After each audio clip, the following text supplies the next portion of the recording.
আসসালামু আলাইকুম, সবাই কেমন আছেন? আশা করি সবাই ভালো আছেন। আলহামদুলিল্লাহ আমি অনেক ভালো আছি। তো প্রতিদিনের মতো আবারও একটি ভিডিও নিয়ে হাজির হয়ে গেলাম।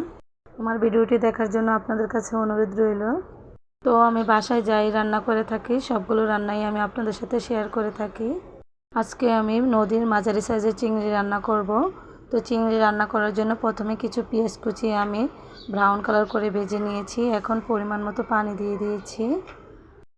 তারপরে এর মধ্যে পরিমাণ মতো লবণ দিয়ে দিয়েছি, সাথে দিয়ে দিয়েছি পরিমাণ মতো হলুদের গুঁড়া। এখন দিয়ে দিচ্ছি পরিমাণ মতো মরিচের গুঁড়া, পরিমাণ মতো ধনিয়ার গুঁড়া। আজকের চিংড়িতে আদা রসুন ব্যবহার করব না। আদা রসুন ব্যবহার করলে আমার কাছে মনে হয় চিংড়ির যে ঘ্রাণটা আছে সেই ঘ্রাণটা চলে যায়। এখন আমি মশলাটা ভালোভাবে কষিয়ে নেব। মশলাগুলো ভালোভাবে কষানো হয়ে গেলে এর মধ্যে দিয়ে দিব আমি চিংড়িগুলো আগে থেকে ভালোভাবে পরিষ্কার করে ধুয়ে নিয়েছিলাম। এখন নেড়ে চেড়ে একটা ঢাকনা দিয়ে ঢেকে চিংড়িগুলো কিছুক্ষণ কষিয়ে নেব।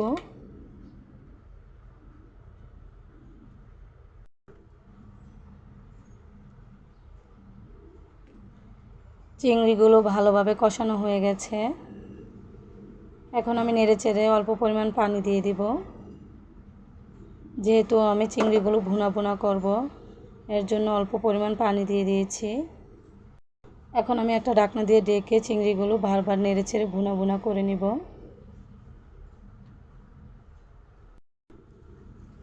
আশা করি আমার রেসিপিটি আপনাদের কাছে ভালো লাগবে। ভালো লাগলে লাইক, কমেন্ট এবং শেয়ার করে দেবেন। যারা যারা ইউটিউব থেকে দেখছেন তারা আমার পেজটিকে সাবস্ক্রাইব করে রাখবেন, আর যারা যারা ফেসবুক থেকে দেখছেন তারা আমার পেজটিকে ফলো দিয়ে রাখবেন, যাতে করে এরকম নতুন নতুন সহজ রেসিপিগুলো দেখতে পারেন। এখন আমার চিংড়ি মাছগুলো ভুনা করা হয়ে গেছে। এখন আমি চুলাটা অফ করে দিয়েছি।